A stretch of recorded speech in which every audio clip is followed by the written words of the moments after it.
তোমাদের জন্য হুকুম হলো তোমরা শনিবারে মাছ ধরবে না, কারণ শনিবারে আমি কিতাব তেলাওয়াত করব। আমার কিতাব আমার সব জাতি শুনবে, পশু পাখি শুনবে, মাছ পর্যন্ত তেলাওয়াত শুনবে। দাউদ আলাইহিস সালাম খুব সুন্দর কণ্ঠে তেলাওয়াত করতে পারে। জান্নাতের মধ্যে দাউদ আলাইহিস সালামকে আল্লাহ তাআলা দাঁড় করায় দেবেন, দাউদ তেলাওয়াত করো। দাউদ আলাইহিস সালাম তেলাওয়াত শুরু করবেন সূরা তাহা।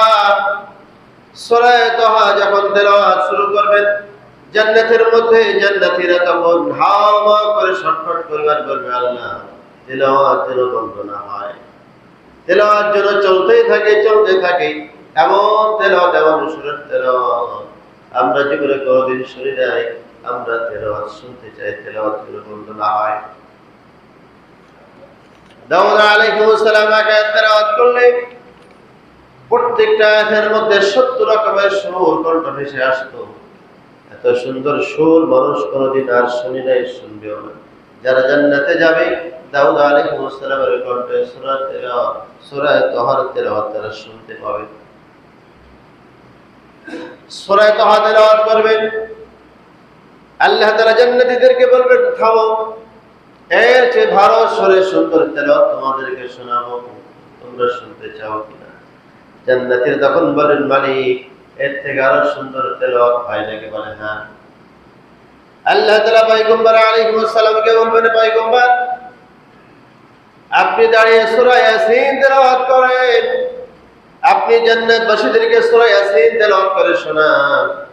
পয়গম্বর আলাইহিস সালাম দাঁড়িয়ে সুন্দর সুরে লাহানে, এত সুন্দর সুর মানুষ হাওয়া করে কাঁদবে আর বলবে আল্লাহ তেলাওয়াত যেন বন্ধ না হয়।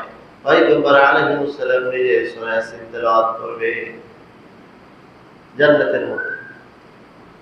আমরা জান্নাতি হলে আমরা তেলাওয়াত শুনবো, দাউদের কণ্ঠ শুনতে পাবো, এবং নবী আলাইহিস সালামের কণ্ঠ শুনে মানুষ বেহুশ হয়ে পড়ে থাকবে। কি আজীব সুর!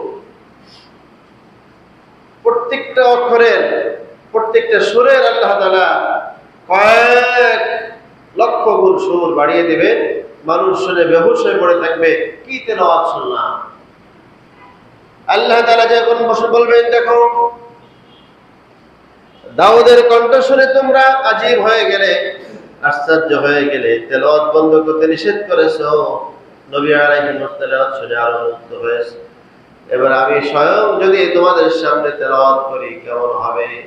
যে কোরআন আমি নাজিল করেছিলাম মুহাম্মাদের কাছে, 23 বছর ধরে আসমান থেকে নাজিল হয়েছে, এই কোরআন যদি আমি তেলাওয়াত করি কেমন হবে?